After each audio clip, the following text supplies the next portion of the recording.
Nanindugan ang Office of the Building Official o OBO sang Iloilo City Government nga wala nila ginatolerar ang padanlog o kun bayad para lang hatagan pabor ang pagproseso sa mga permit sa mga proyekto. Sa interview sang Bomba Radio kay Engineer Mavi Gostilo, ang head sang OBO, iya ginpahayag nga humalin sang matukod ang ila opisina, wala sang sinuman nga nagtuyo nga magpalusot sang ilegal nga transaksyon para lamang mapadali ang pagproseso sa mga rekisitos. Suno kay Gostilo, wala sang iban nga makapadasig sang pagproseso sang pag-issue nila sang permit, kundi ang madasig man nga pagpasa kag pagkumpleto sa mga papel sang sinuman nga naga-apply. Dugang pa ni Gostilo, hindi gid man malikawan nga may iban nga nagahatag sang interpretasyon nga nagapangayo sang padanlog ang OBO apang sa pagkamatuod suno sa iya, istrikto sila sa ginapangayo nga mga requirements bangod mabutang man sa alang-alang ang public safety sa sini nga mga proyekto kung hindi legal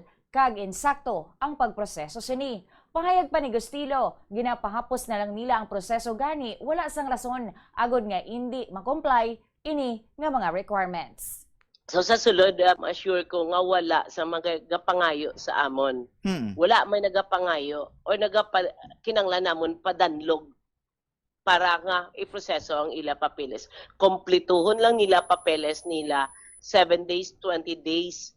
Pwede namon niya ma-release na yon ang ila nga mga applications. Amula na ang problema sa ila, kung kulang gani, hindi nila malamakwan, makomply da yon ang ginapangita namon. Nga which is nga, gapangayo kami sa mga minimum requirements nga na para sa safety man niya, sang occupants later on. So, kung hindi nila makomply, may insinuation dayon nga gapadanlog. I-comply nyo ang papeles na nga ginapangita sa inyo. 20 days ipagwa ko kay this is highly technical nga application. So require 20 days dapat mapagwa mo na iyan dayon. So sa amon nga prescribed timeline, halin sang pagsulod nila sang ila application, pakadto sa pag-release namon sang compliance or correction sheet namon nga ginatawag. Nakapasok kami sa amon nga 20 days nga prescribed timeline as per ARPA na siya. Ginalax na gani ang aton nga permitting nga nakahambal naman ko sa ila. Proceed na kamo sa inyo trabaho. Basta i-submit lang nila ang mga papeles later.